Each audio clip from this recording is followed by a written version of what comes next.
Elija la categoría Regalos personalizados y seleccione la familia que desea. En este tutorial vamos a elegir taza.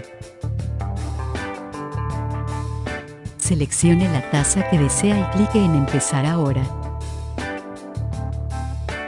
Para cargar sus fotos, clique en Subir fotos, elija la carpeta donde tiene las fotos para subir. Seleccione las fotos y clique en Abrir.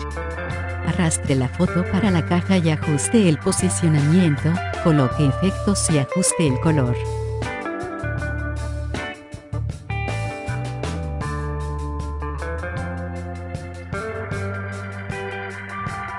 Puede también añadir cajas de texto o clip arts. Para finalizar el pedido, clique en Añadir a la cesta. Confirme la cantidad y clique en Continuar para confirmar sus datos de entrega y pago de su pedido.